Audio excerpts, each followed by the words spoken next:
Hey Gators and sports fans, get all your Gator talk, news, analysis, and opinions on the PodUp with Matthews in the Morning podcast. Find us on your favorite podcast platform or watch us on Facebook Live between 8 a.m. and 9 a.m. every weekday. PodUp, because we are Gator fans. So say it's great to be a Florida Gator. And welcome to a Monday edition, a Labor Day edition of PodUp with Matthews in the Morning from the Crime Prevention Security System Studios. Large enough to serve you, small enough to care. We're going to kick this show off on this Labor Day with Coach Bob Sanders joining us on the Titan MR hotline. Good morning, Coach Sanders. How are you? Doing great, Shane. Thanks for having me. Yes, sir. Well, let's go back to a young Bob Sanders.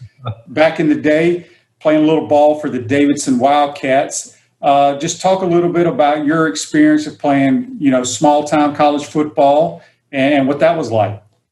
It was a great experience. I love my coaches and, I love being part of a team. It was a great experience. I played a lot of different positions. I never was really good enough to own a position, but I was athletic enough. I could play, 5 or 6 positions. So I was able to move around a little bit. I think that eventually helped me in my coaching because I had experience at doing a number of things, but it was a great experience. I'm so grateful and thankful that I had that opportunity and I love Davidson and I love the opportunity that it gave me. So when did you know, once you graduated from Davidson, hey, I may want to be a football coach?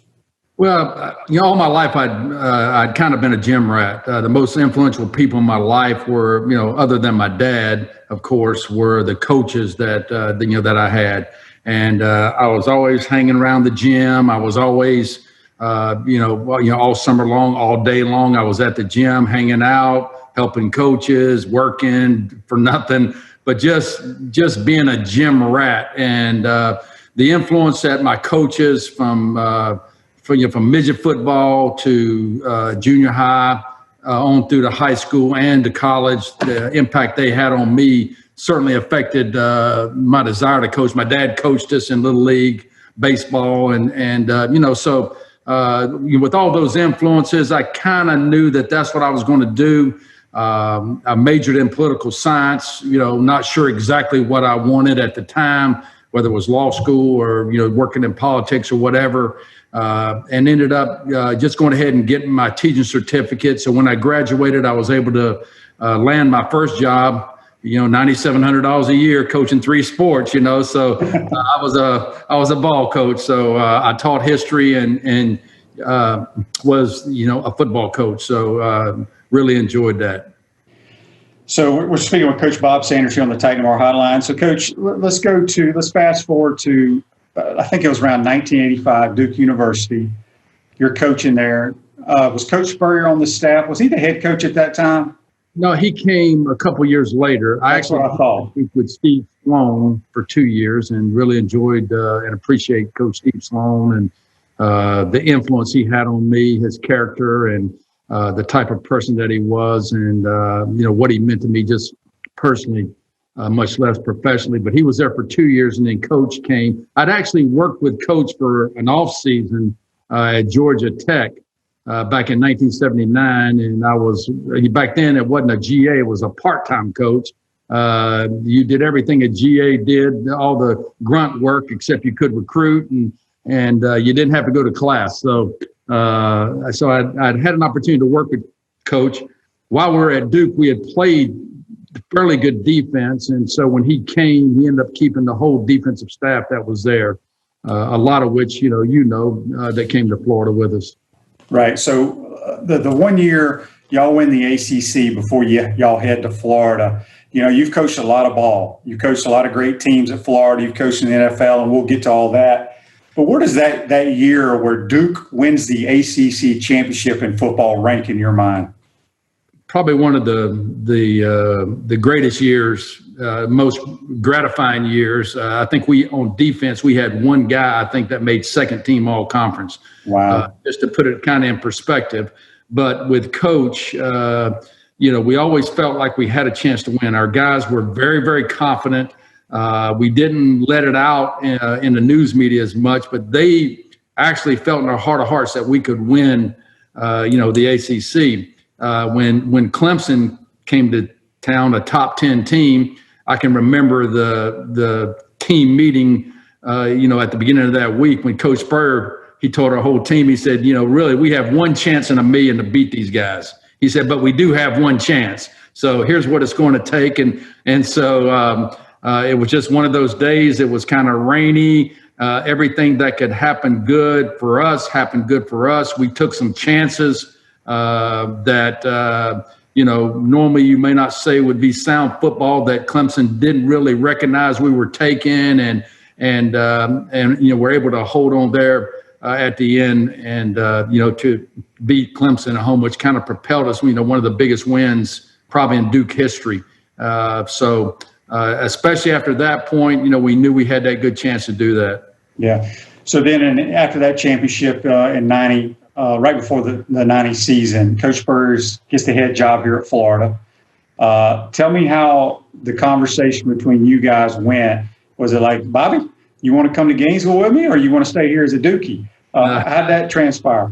Yeah, it was pretty close to that, but there was really, I don't think he got to finish the sentence before I say I'd like to come. I don't think he ever completed that entire sentence because, going to a place like Florida was what anybody always dreams about, especially if you're a small country kid, Eastern North Carolina, stuttering guy that nobody ever said could even coach or would be allowed to coach because of limitations. And all of a sudden, you have the opportunity to go to one of the premier programs in the country, and with a guy that you loved and had been, so gracious to give you an opportunity there at Duke, and to have the opportunity to stay with him and to come to a place like Florida was really a dream come true for a young guy like me. When y'all got here, I had Coach Franks on a couple of weeks ago, and I was just curious, when you'd been coaching those ACC guys at Duke, which, let's be honest, they may have the same athletes these days, but back then they didn't have the same athletes as, let's say, a Florida or an SEC type school.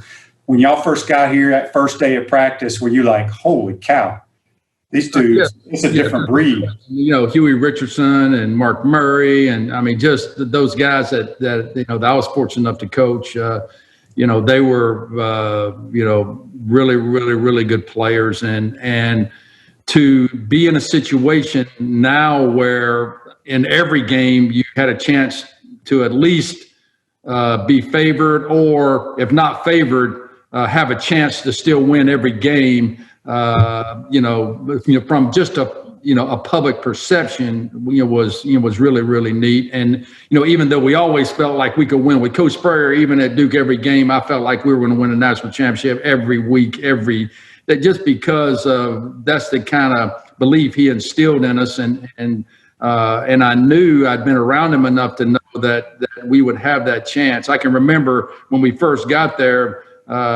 just hanging around with, talking to guys in the evening, we, couple nights end up having to stay, over in the dorm, and, just seeing guys like Ernie and, those guys. I said, hey, Ernie, just trust me. You will love what happens, and I can remember those conversations and just sitting around kind of, just dreaming about what was about to happen. So that was a lot of fun. At Chris Doering Mortgage, they do mortgage lending right, helping home buyers throughout Gainesville and North Central Florida. Call Chris Doering Mortgage today at 352-244-0840. We're speaking with Coach Bob Sanders on the Titan Lamar Highline. Coach, so we win a couple of SEC titles the first couple of years, and, we win a ton of SEC titles when Danny and his crew get here. Talk a little bit about, I would probably say, I'm speaking for yourself, but the 96 team, the first ever national championship team in Florida football history, that's got to be a special one for you, right? Oh, there's no question about that. Especially against Florida State, after, the things that had happened, the year we had a great year, and going to Tallahassee, we actually went in there limping a little bit, but nobody knew that. We didn't complain. Coach Spurrier always had a next up, philosophy for guys. So we didn't complain, and still went in there and played them good and tough. But over that December, we got healthy. And I can remember, before that game, walking into the locker room just to talk to my guys, and those D linemen were sitting there, outside back, just sitting there. I could see the tracks of tears that had run down their cheeks, and this was a couple of hours before the game. I didn't even say a word. I just went back and sat down because I said we're ready for this one. So it was definitely a thrill and an honor and a privilege, and I'm humbled just to say that I was fortunate enough to be a part of that team, and just grateful to Coach Spurrier and the Florida Nation and the players that just allowed me to be a part. That was really something. It really was. When you look back at your years at Florida, and you were here a long time, who do you think are some of the best, most athletic defensive players that played here at the University of Florida while y'all were here? I know it's a tough question. Yeah, that's a tough question because there's so many. I mean, probably heading the list would have to be Javon Curse, safety in high school. Came as started as rushing as an outside backer. I can remember I got a call the morning of draft from one of the pro D line coaches that I had known, and he said, "Well, tell me why we should draft Javon Curse." And I said, "You tell me why you shouldn't draft Javon Curse." So, well, he had. This, I don't remember exactly the number of sacks he had, but it wasn't, top in the nation. I said, yeah, but if you go back and you look at the number of plays that Javon forced to happen where quarterbacks had to throw the ball away, the pressures and all that he had, I said, if you go back and look at those, there's no one in the country that affects a game and affects a quarterback like Javon. So I'd say Javon, Mike Pete. It just goes, on and on, the great memories I have are not necessarily even those guys that were the great athletes, Larry Kennedy. I mean, I could just, go on and on, about those guys, but some of the guys,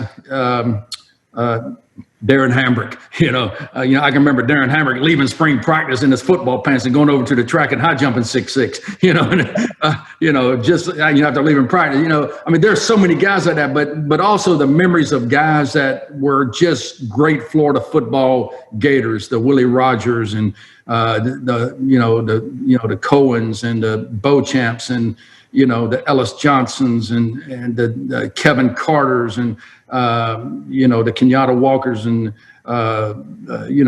just so many guys, that have been, really, really good players there that not necessarily were the greatest athletes of all time.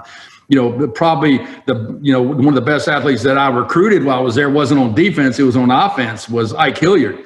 I can remember when I recruited Ike, I bought his high school tape in. I took it to the running back coach, and he approved him for a scholarship for a running back. I didn't tell anybody, so I took him to the wide receiver coach, Dwayne Dixon, and I showed Dwayne, and he approved him for a scholarship. I didn't tell anybody. I took him to the DB coach and showed him the high school tape, and he approved him for a scholarship. So the only guy I'd ever had approved for a scholarship at 3 different positions, and nobody knew, what the other one had said.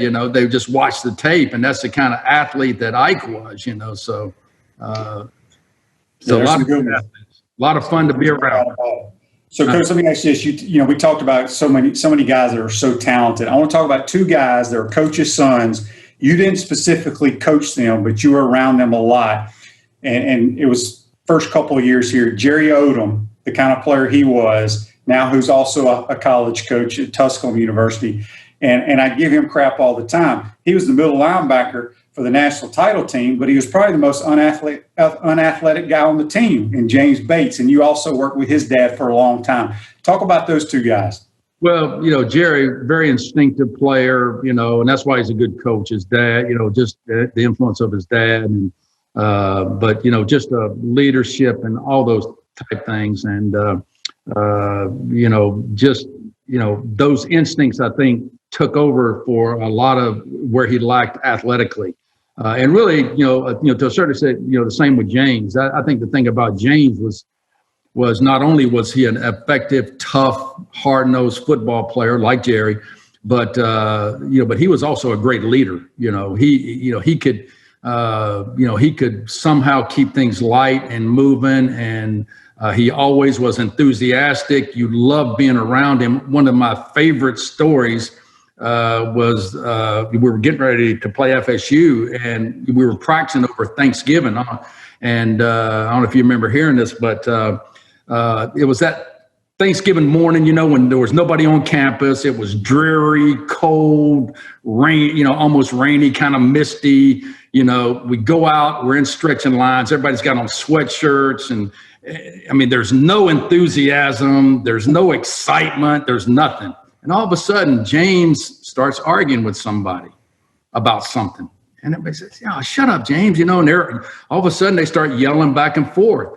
Next thing you know, the guy jumps up and runs at James like they're going to fight. Well, James jumps up and he starts running around all through the stretching lines. Everybody's going, what is going on? What are these guys doing? So finally, the guy catches James and rips his sweatpants down, and he had written "Beat FSU" on his butt with a magic marker. That's thanks for you. Yeah. And everybody just broke down. Everybody was rolling in the ground laughing, and we had probably the best practice we had all year after that. But that's just, the leadership that those guys had, and the love of their school, and the excitement, enthusiasm, all those things. I just can't say enough for having had the opportunity to be on the team with those guys. It was fun being at another segment even and watching those guys work. Their work ethic was phenomenal. And, they were accountable, dependable, loyal, so, it was just, a great opportunity to be around those guys. Yeah. Staying with Florida before we get to your pro days. Was there one game, one opponent that you looked forward to playing every year? Was it Georgia, Tennessee? Was it FSU? Who was it for Coach Sanders? Well, there were probably 3 or 4 for me because I love the Tennessee game. I think, my time there, I think, we were 8-3, I think, against Tennessee, but going against Peyton, had to be, a thrill. Everybody said, they were going to beat us, and Peyton never beat us, so that was, and holding those guys while he was there to not having a national championship because of a loss to us was always big. The Georgia game, I think we were 10-1 my time there. So, I loved that Georgia game. We got the greatest fans in the world there at Florida, and just to have that game and just the experience, which is unlike any game that you ever get involved with. Is half Florida, half Georgia. When something good happens, it's deafening. When something bad happens, it's deafening, because it's the other side. So it's just a 3-hour yell fest, and they were always great wins. And then, Florida State probably was the nemesis for me. The nemesis for me because, we just didn't have as much success as I'd like, but the game that counted, we were able to get. And, probably one of the most disappointing games that I remember in my time there was when we were in Doak and had the big lead and they came back and tied us. That was probably one of my low points, just because I wanted to beat those guys so bad, and we had them on the ropes and just weren't able to to close it. But I would say Georgia, Tennessee, and Florida State were my 3 biggest that I really liked. Of course, I always loved to go against Auburn, and then we really didn't get Alabama to the championship games, but I loved going against them because probably our first big win at Florida was in Tuscaloosa against Alabama in that 90 year. And we actually blocked a punt into the end zone late in the game, and which was a huge win for us, on the road there, which kind of got us going off that initial game. Everybody couldn't believe how fast we scored that initial game. Right. But I said, hey, that's what we are. That's who Coach is, and hopefully we'll play good enough defensively where we can match that intensity level on offense. Got a few more minutes here with Coach Bob Sanders on the Titan Tomorrow Hotline. Coach, you ended up coaching a long time in the NFL. A lot of guys aren't lucky enough to coach a long time of college ball and in the National Football League. Quick question for you, for our listeners. I lost you there.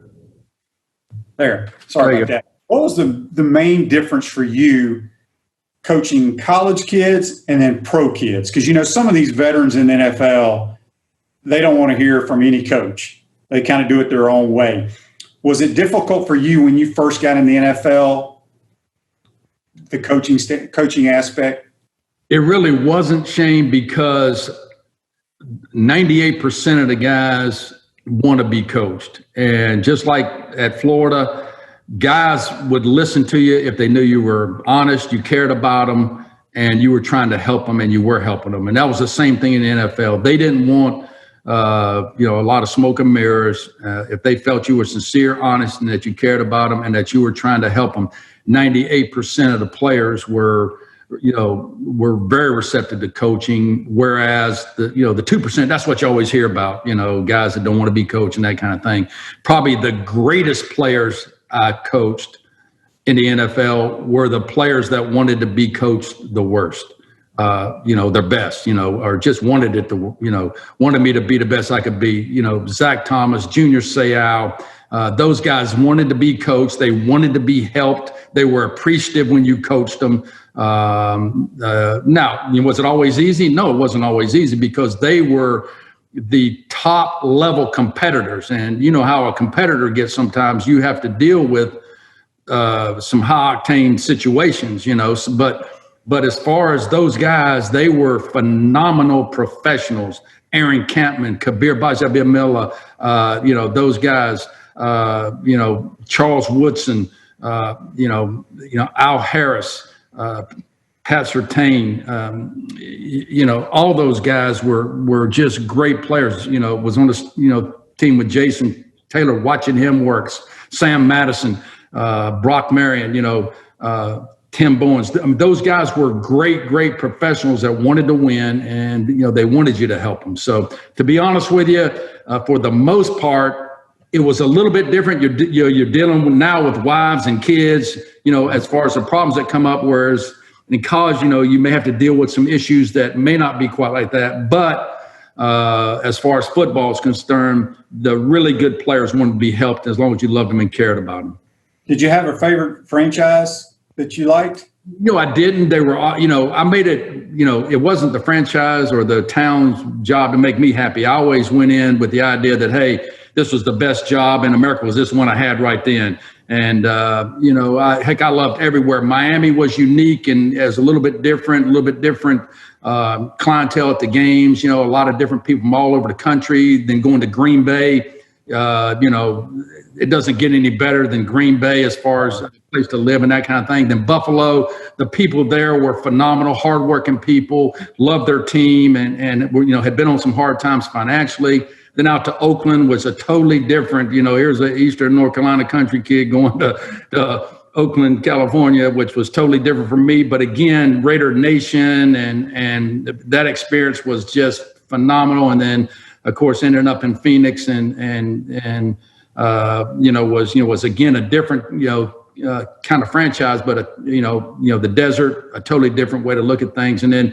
even going down to Orlando with the Apollos with Coach, was phenomenal. We enjoyed, the excitement, the football crazy people of Florida, they love their teams and it was a great experience there too. Yeah.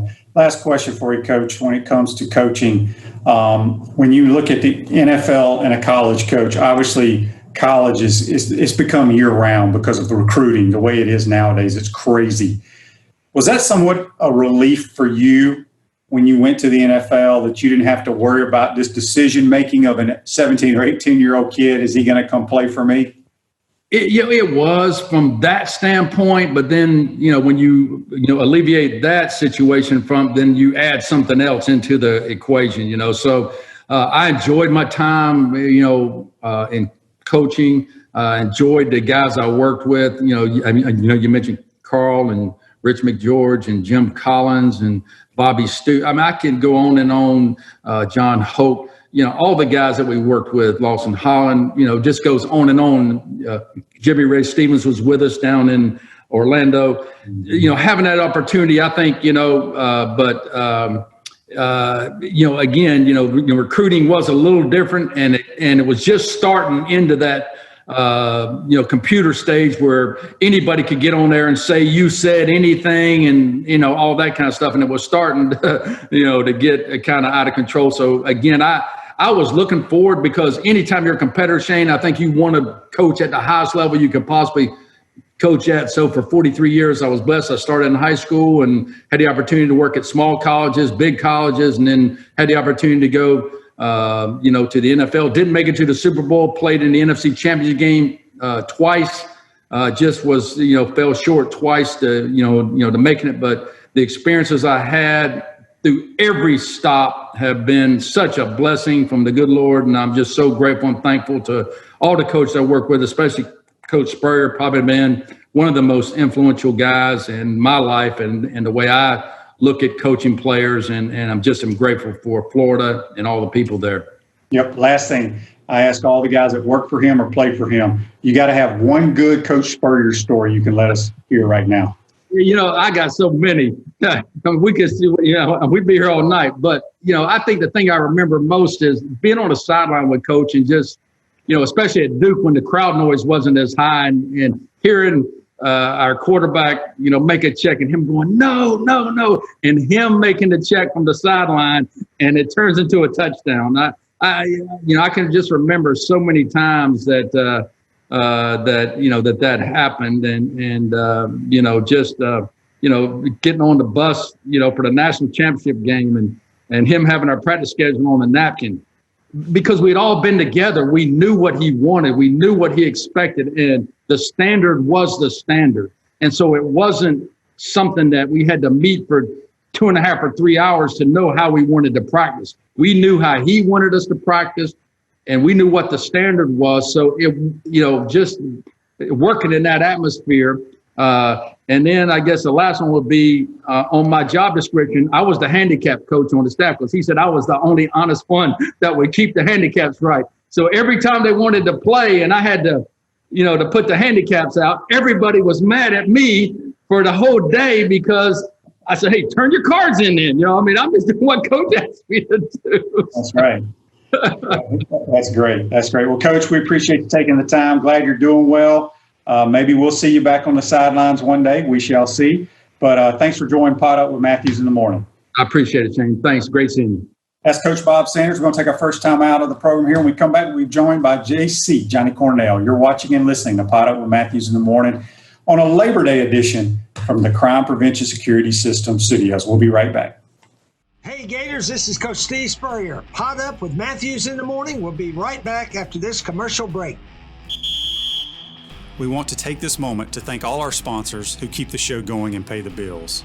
Our gridiron sponsors are Crime Prevention Security Systems, large enough to serve you, small enough to care. Titan MRI, Gainesville's only locally owned and operated MRI facility. Gainesville Turnover Specialist. Meldon Law, where you matter most. Peachland Dental, Gator Nation's first choice for dentistry in Port Charlotte. Celebration Point Town Center. Center State Bank. Chris Doring Mortgage.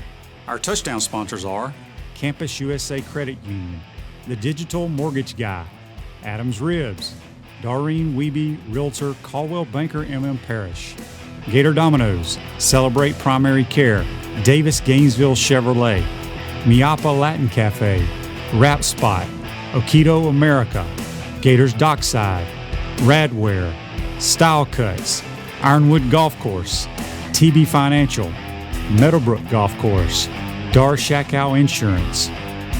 Again, thank you for all the great businesses that support the show. Please remember, if you like what we are doing here, thank our sponsors and support the businesses that support us. Welcome back to this Labor Day edition of PodUp with Matthews in the morning from the Crime Prevention Security System studios. Large enough to serve you, small enough to care. I want to thank Coach Bob Sanders for joining us. Now we're going to go to the Titan MR Hotline. We're joined by Coach Sanders' old boss, the head ball coach, Coach Spurrier. How are you? Oh, hey, Shane. Good to be with you. I got me a new mask Mary Howard over to the athletic department gave it to me a week or so ago, so I'm gonna wear it. It's got my number on it. You need to get number 9 on your mask. I know. We need to get somebody to make those for me. You're going to take it off now so you can talk. Yeah, I can take it off and breathe a little bit. Coach, real quick, let's talk a little bit about this past week. We ran on my show an interview you did with Coach Bobby Bowden for the Rising Stars. Yeah, the Rising Stars. And I couldn't spit it out there. Just talk a little bit about that interview before we talk about what else you got going on. Yeah, it was nice to be with Coach Bowden after, 10, 12, 20, almost 20 years since we've competed against each other. And he did have some fantastic teams, Shane, as we all know. They were in the top 4 in the nation, I think something like 11 of the 12 years that we played them. We were looking back talking that if we hadn't scheduled FSU in the regular season, maybe we would have met them for the national championship about 5 times. And certainly if they hadn't played Miami, they may have 5 or 6 more national championships. But it seems like FSU only got 2 in that 14, 15-year run, where either Miami or us would knock them out of national championship. So anyway, but he's a good guy. You can't help but like Bobby. He's 90 now, and he's always said very nice things about me and the Gators, and it's time for me to say some nice things about him and the Seminoles. Yeah, no doubt. Well, Coach, they came out with at Florida Field, Steve Spurrier Field, the Swamp, whatever you want to call it, about 17,000 people they're going to allow into the stadium. You got to wear your mask. I guess once you get in there, do you have to keep your mask on, or if you're spaced out, they're going to let you take your mask off? Do you have any idea? Yeah, in the paper today it said when you're drinking anything or maybe eating anything, you can take your mask off. But other than that, keep it on. I'm sure you could take it up and down a little bit to maybe catch some air, because it is going to be, the first game is going to be a nooner against South Carolina, so it's probably going to be a 90-degree day or better. But, that's what we got to do, and got to spread out, and that's just the way it's going to be if we want to play. So I think we all want to play so badly, we will follow all those directions. Yeah, I guess, put your coaching hat back on or coaching visor back on. How weird do you think? I mean, we've seen some games. Central Arkansas has been they've played 2 games now. South Alabama and Southern Miss have played, some other schools. It's just weird because it's almost like a scrimmage. Nobody, you can scream out ball plays. You can hear what the other team's saying. How strange is that going to be for the players and the coaches? It'll be a little bit strange, obviously, at the beginning. But as you know, Shane, we were fortunate enough sometimes to get way ahead of those teams when we went to their ballpark. In the fourth quarter, there might only be 20, 25,000 there. And most of them were Gators that made the road trip. I remember a bunch of games like that. So, but I don't think it'll have a big effect on the game. Both teams, players, coaches desperately want to win the game. And that's what it is in the SEC. It just means a little bit more, seems like, than other football leagues around the country. And the fans that'll be there will be screaming and yelling. The rest of them will be watching on TV. TV money hopefully can help make up for the lack of money from the attendance. So TV ratings should be out of sight this coming year. Coach, you think the Big Ten is going to end up playing this year? I don't know, Shane. If they were going to, I wish they'd hurry up and say, let's play.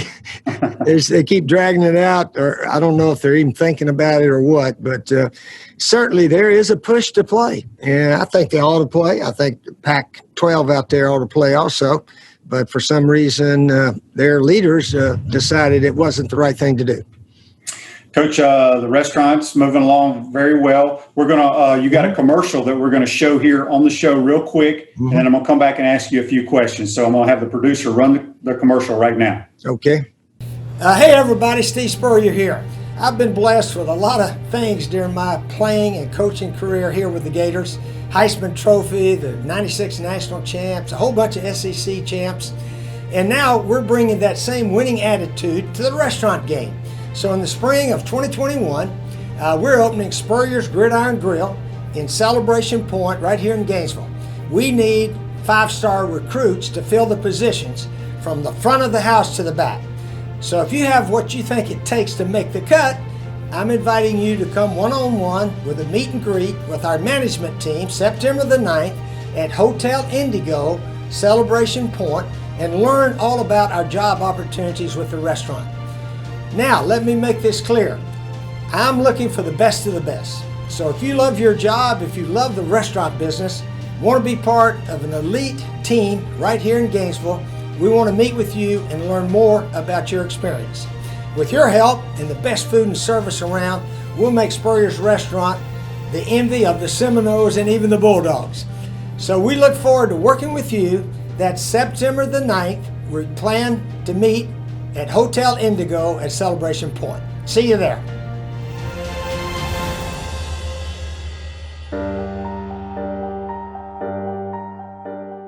Well, Coach, that's you're basically recruiting folks to come work for Spurrier's Gridiron Grill. Talk a little bit Yeah, that's right. September the 9th, Wednesday, we're going to have like a job interview out there at the Indigo Hotel from 9 to 5 all day. We're looking for chefs, cooks, bartenders, people that have got some experience in the restaurant business or maybe just want to have some experience. And that's from 9 to 5 this coming Wednesday, September the 9th. I'll be in and out there a little bit, maybe in the morning and afternoon, say hello to a few people.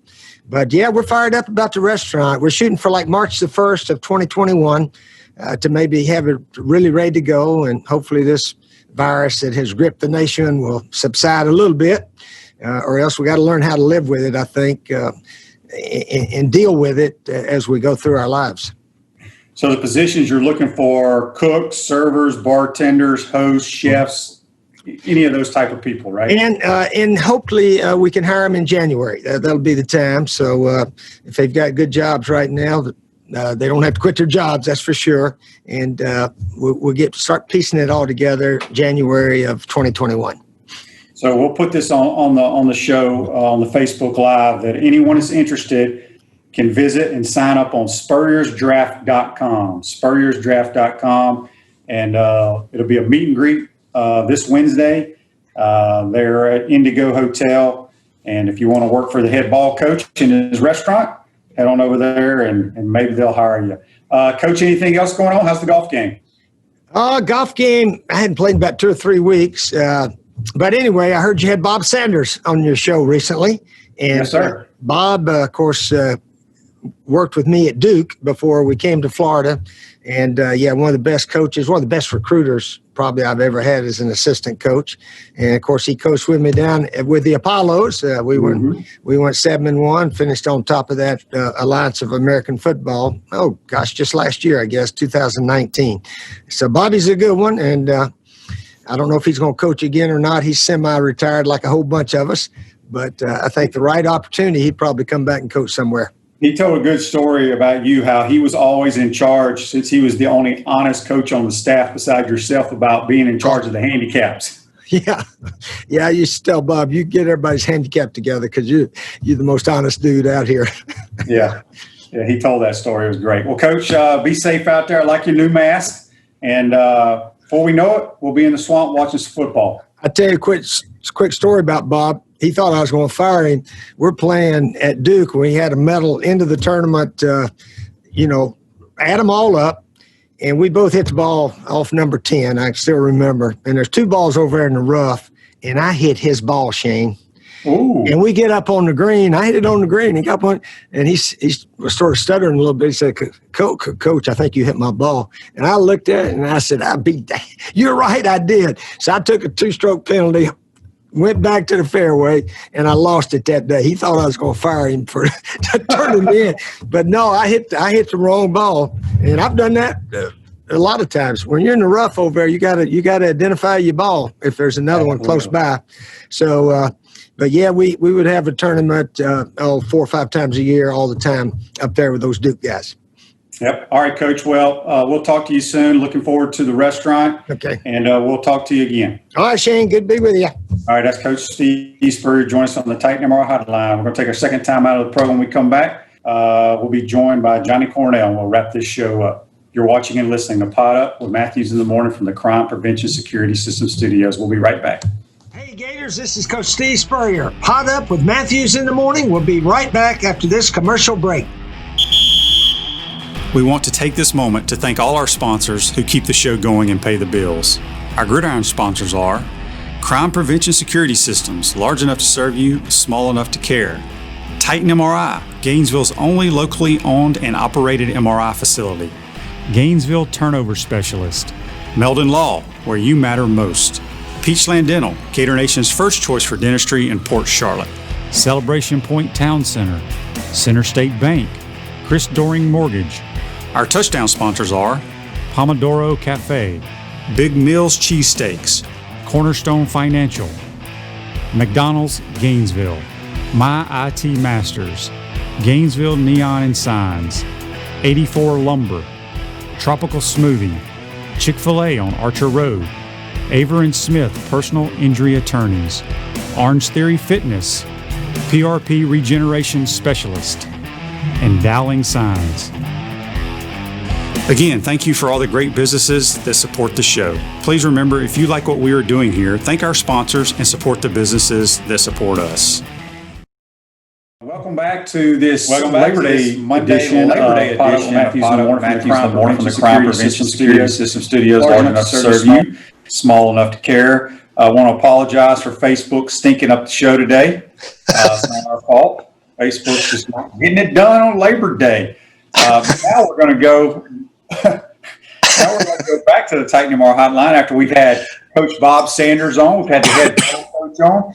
Now we're going to go to a guy who ain't coached a lick in his life, JC, Johnny Cornell. Good morning, JC. Good morning, QB. I did coach Little League Baseball, sir. I did coach. I know, out at Diamond Sports Park.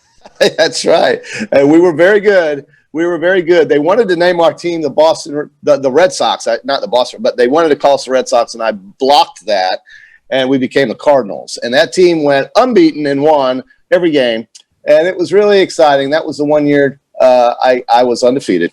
Yep. Well, congratulations. Well, JC, it's a Labor Day edition. You're at the beach, walking around in your Speedo. How's the weather over there? Well, the weather was great. Very hot, very sunny. It was in the high 90s, and there was great crowds at the beach. The low tide comes in on Crescent Beach and Butler Beach here in St. Augustine, and there's so much room on this beach, and there's a lot of people that came. It was great. Today it looks a little cloudy and overcast, so it'll be a great day to watch the final round of the tournament up at East Lake, the Tour Championship, and see if Dustin Johnson can hold off Justin Thomas. Yeah, I mean, it's a great golf course. They're playing some tremendous golf. You know, it's weird because this is the last event of the year. The season is supposed to end after the Tour Championship. No. However, it doesn't. We still have the U.S. Open and the Masters. That's which right. is going to be very odd that, usually you got tournaments leading up to those events. There won't be any. So, have you watched much of this tournament? Well, yeah. I mean, I was really one shot I saw yesterday. I guess, Johnson hitting that 236-yard shot on that par 3 to 6 feet. That was a tremendous shot. And some of the things that I noticed was that you have to shoot 6 under. You have to be aggressive. Otherwise, he'd be down a stroke if he didn't shoot 6 under, or if he just shot 2 under, he would only be up by a stroke or so. So, this is great. You got the biggest players in the world playing. It's the final round. It gives us something to do on Labor Day. And, don't count out Xander Schauffele. That guy is so close so many times, and he's really, really a great player. He's probably one of the top 5 or 6 players in the world. Rahm is capable of going low, as we all know. And then, of course, the PGA champion, Morikawa. Morikawa is 7 back. He'll need Johnson to come back to the field a little bit, but Morikawa could definitely come in 2nd or 3rd in this tournament because he's only 2 strokes behind Thomas. And of course, Thomas is capable of going low with anybody. So you got to remember, I don't know why they do this. I know. Dustin started at 10 under par. Right. Yeah. So, it's hard to catch somebody playing the way he's playing when he has it is. He had a 2-shot lead. I think it was on John Rahm starting before he even teed it up. So it's bizarre how they do that. JC, did you watch any college football over the weekend? Yeah, I looked at that Memphis game Saturday night in the Liberty Bowl, and that was fun to watch. A lot of points scored. It's going to take some getting used to for us when we watch these big games with these conference teams playing. Next week with the ACC kicking in, I think it's going to be strange seeing empty stadiums with these big teams playing, because you're kind of used to seeing empty stadiums with some of the smaller teams. But it's not taken away, I don't think, from the quality of play and from the football itself. And it's really, really nice to have. I mean, that UAB Central Arkansas game was a 10-point game, but there was 80 points scored. So that, that's the kind of football that a lot of people get excited about. It's a lot of scoring, a lot of offense. And that South Alabama Southern Miss game, too, was interesting to watch. A nice regional game between two schools that are within, 2 hours of each other or 3 hours of each other. So, I mean, I think it's coming off pretty good so far. And I was impressed with what Army did, shutting out Middle Tennessee. That was surprising to me. But the Memphis game was the one I watched, and it was fun to watch. I mean, I liked looking at it. It was something fun to watch because of what we've been through in this offseason and how long it's been since football, of course. And of course, I think it sets us up for hopefully a really good start to some of these major conferences kicking off next weekend, specifically with the ACC. Yeah, it's I watched a lot of college football. Went to a couple high school games as well. You did? Depending on what area of the state or region you live in. Yeah. Some of these high school games were packed. Yeah. It's standing room only, no mats, nothing. Now, you had to be outside of Alachua County for that. But of course. But it's great that we have high school sports going on. Mm-hmm. We got college football going on. We've already played 2 weeks of college football. No issue. It really bothered me. I'm watching, was it yesterday or maybe the day before? I'm watching ESPN or one of those games, and at halftime, breaking news, Tennessee has 44 players. They can't practice. Okay. They don't tell you everything. Okay. No. Right. Some of these guys aren't practicing because so-and-so is so-and-so and so-and-so had, like sister had COVID. So somehow they may have come in contact. So they're just quarantining them to be safe. Right. Florida, once again, Florida has had 0 positive tests since early July. It all comes down to the commitment of the players taking their responsibility. Once you leave the facility and you go back to your apartment or your house or dorm or wherever you're living, you have got to stay within your teammates. You can't go out partying. Right. It's hard. It's hard on these 18 to 22-year-olds, but you have to do it. Well, all we're doing is asking for, 3 or 4 months of just discipline within those things around you, the surroundings that you put yourself within. And knowing and having the awareness, and the coaches have to do this job of allowing these kids to understand or teaching them what is at stake here and how important it is. And if they're committed to it, they'll do what they're supposed to do and social distance and take care of themselves and wash their damn hands and do things that that we've been doing for 7 months. And that's really all they're asking the kids to do. And I think, listen, because of so-and-so's sister had it, I know the exponential effect of this, and I understand that, but it can be so misleading when you look at ESPN, when you look at CNN, whatever it is you watch, and you can get this headline, and all of a sudden you're supposed to react dramatically to it. And I think cooler heads will prevail. And if these kids do what they're supposed to do, and listen, September 26th is still 3 weeks away. So there's still some preparation that has to go on. And I think that hopefully nothing will explode in our faces. And I'm still confident everything will go fine. Yeah, I'm extremely confident that the season will be fine. Absolutely. Zero doubts. Yeah. I watched some of that basketball game. I just want to mention that game last night, Houston Lakers game, because, I was watching the third period. I turned it on the second half, and Houston was down 16 points. And they were down 18 points, and they outscored the Lakers, I think, by 16, or maybe I have it backwards. Anyway, they took the lead. And that was the kind of thing I was waiting to see in these playoffs from two teams that have the marquee players. And Westbrook couldn't throw it in the ocean. And I guess Lakers did what they had to do with Davis and James. But that was entertaining to watch. I saw the Raptors tied up with the Celtics. I liked that just because I like seeing good series. And then, of course, in our hockey, we've got the Lightning tonight in the Eastern Conference Finals. So things are starting to wrap up in these pro leagues, and we're getting to the nitty-gritty finally. And that's kind of Were you excited about your Dallas Stars winning last night? The Dallas Stars, tremendous effort. How you shut out the Vegas Golden Knights, QB? I mean, I know that shocked you to see that the Vegas Golden Knights didn't score a goal on Khudobin.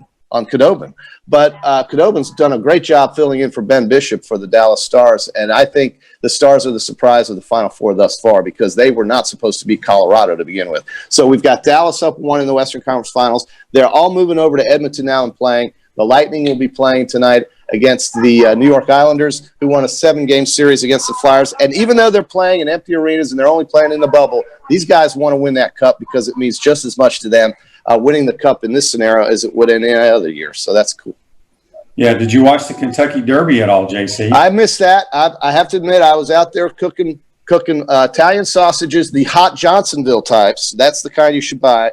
And I don't know if they're a sponsor, but we have Johnsonville sausages and burgers on the grill with cheese. Cheese has no carbs. And by the way, QB, I want you to know, since we started this thing in March, the social distance thing, I have lost, I mean, you might not believe this, I've lost 19 pounds. I've lost 19 pounds. I've gone from 212 to 193. I got on the public scale over here in Anastasia, and I jumped on that thing with my flip-flops. I even took my flip-flops off, and I weighed 193. I then proceeded to flip-flops off, and then you put on the scale in a public place. Your feet are all nasty. And no, they weren't. I had clean flip-flops on, and I jumped on the scale, and I hit 193. I haven't hit 193 in years, and it's because I'm not eating bread. I'm not eating pasta. That's really hard for me. No pasta, no bread, low sugar content, and drinking White Claws. That is doing it. Huh? Your spritzers? But the wine, I mean, those wine coolers? No, they're seltzer water things, and they have no sugar, very few carbs, and it's a lot of fun to drink when it's hot outside.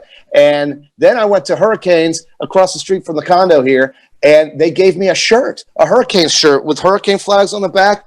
And I just, I sunk in the thing. It was a double XL, which typically I could wear.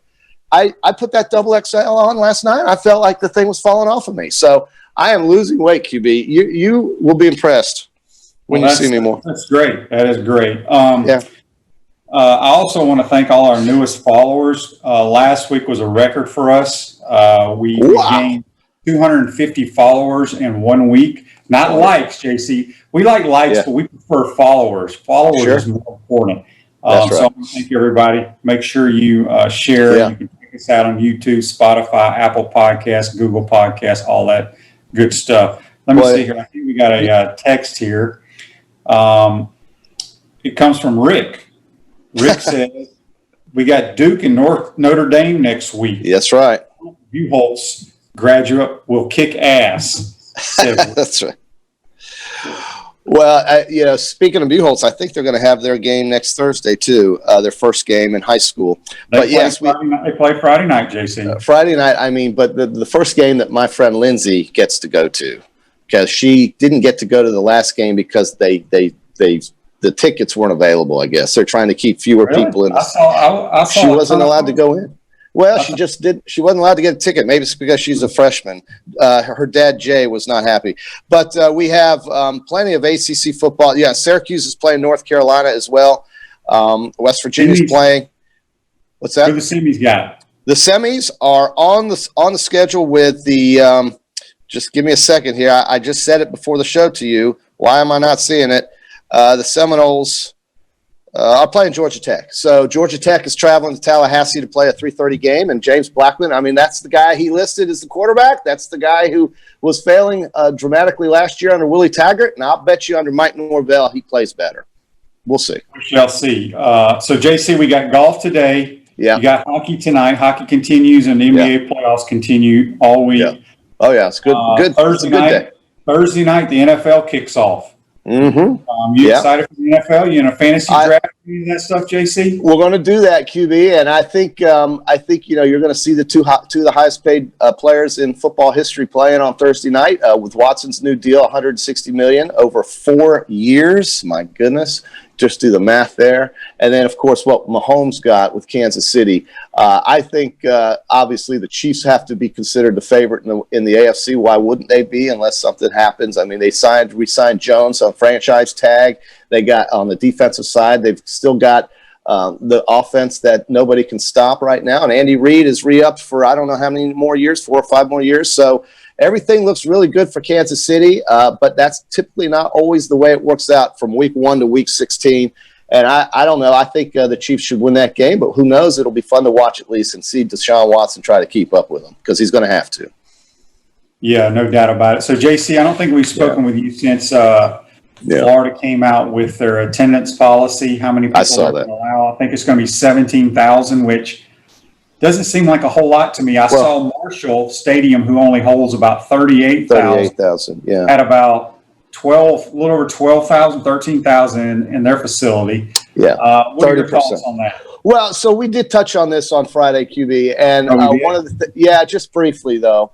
And one of the things I mentioned that I hope will happen, and I'm thinking hopeful here, glass half full, but I'm thinking as if this season continues on, by the time we get to middle of November, I'm just going to say November, I don't know, 25th, whenever, after Thanksgiving, let's just say after Thanksgiving, just before Thanksgiving, there's a chance that if these numbers don't get worse, if we don't have an outbreak, there might be a chance they let some more students into the ballpark. I think they should let the kids come to the stadium first. I think the students should be allowed to go in a season like this, just give all the tickets to the students, and if a couple boosters want to go, a couple boosters want to go. I can say that it's going to be impossible for me or somebody our age, QB, to sit in a stadium with a mask on and watch a football game, especially when it could be 96 degrees outside. So they're going to have to probably sit them underneath the overhangs if there's enough room at Florida Field for that, and there probably is not. So it's going to be interesting to see how many people actually show up for this without any festivities outside, no Gator Walk, no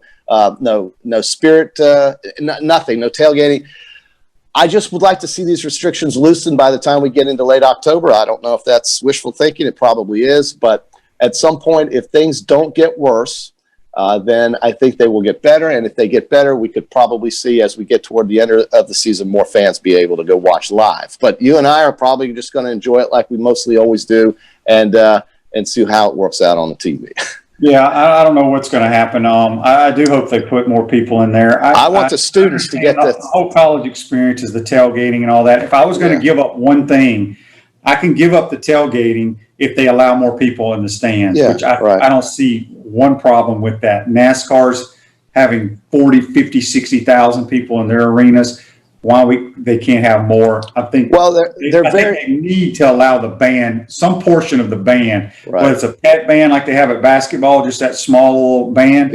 They got to have something in there to make it sound like a college football game. Right, because there won't be any cheerleaders. And I don't know. I think it's just one of those things where they're so scared because of the way these students came back to campus at places like up at Alabama that got a lot of video, and Clemson and places like that, where you saw kids just piling around a bar outside, standing in line, no mask on, nothing like. And these presidents are very hesitant to take risk at all. The fact that we're even getting football, I think, is great. And I still think, and we've talked about this ad nauseum, that the Big Ten will at some point come around maybe and start playing in October. I haven't heard much this weekend about that, but last week that's all we really heard. And so we'll see what they do if they re-vote. But you're right. As far as the atmosphere goes, it's certainly an asterisk. But as far as the playing goes and as far as winning a championship, there's not, in my mind, any asterisk. This is as real as any other season, and we're going to love having 10 conference games, QB. You're going to love it, and I think it's going to lead, hopefully, to a 12-game schedule with 10 conference games, 1 non-conference game, and across town or a rival, or 2 non-conference games. 2 non-conference games and 10 conference games. That's what I'm hoping for. We'll see. This Day in Sports is brought to you by GTS, Gainesville's premier maintenance company. Whether you need carpet cleaning or expert painting, fences mended, or any handyman services, call GTS at 352-363-6622. JC, this day in sports in 1986, Dan Marino throws his 100th career touchdown pass, the fastest QB in NFL history to do so. I wonder if that record still stands. Yeah, I'd have to look that up. I couldn't tell you. But that guy, he had a lot. I bet you Patrick Mahomes breaks it. It wouldn't surprise me if either him or Watson. I mean, Watson throws a lot of touchdown passes too. I think Mahomes, though, is so rare of a player that we're really lucky to get to watch. They're not even a comparable quarterback. I'm just trying to set up the game Thursday night, QB. Well, look, there might be comparable somewhat in their bank accounts, though. Well, that's about as close as they're going to come, because there is no talent ever in the history of the game like Patrick Mahomes. Yeah, it is something. It's amazing. He sat out his first year when Alex Smith was the quarterback there, and then Smith got hurt, and he was the guy. They were going to move him in anyway because Smith became a free agent, but he didn't play his first year. And then when he played his first year, his rookie year, he almost won. So, JC, I guess we can talk Tuesday and get your NFL predictions. I was going to ask you who you thought was going to win the Super Bowl this year, but we'll wait till Wednesday. That sounds good. We'll do that. Do some homework. I'll do some homework and get ready for that, and I'm hoping that things just stay cool like they are right now, because it was fun seeing that college football Saturday night. Yep. So we got football Thursday night, pro football kicking off. We also have the Miami Hurricanes playing UAB Thursday night. So it's here, folks. It's here. Seminoles and the Jackets. Yeah, that's right. It's here. Seminoles and the Yellow Jackets Saturday. I mean, just the fact that they're playing, I'm just happy about it. Yeah. All right, JC, enjoy your day over there. Make sure you cover up that Speedo you're wearing now. Plenty of sunscreen. Don't worry about me, QB. But I'm losing weight, man. You won't believe it. It's tremendous. That's awesome. All right, congratulations to JC on his weight loss.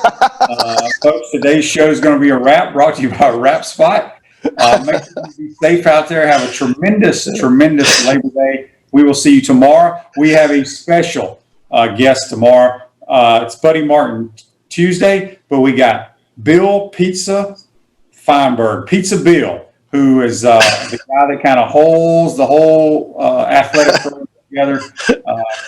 He's a treat. Y'all will enjoy that show for sure. So be safe out there. Happy Labor Day, everyone. We'll see you tomorrow. Take care.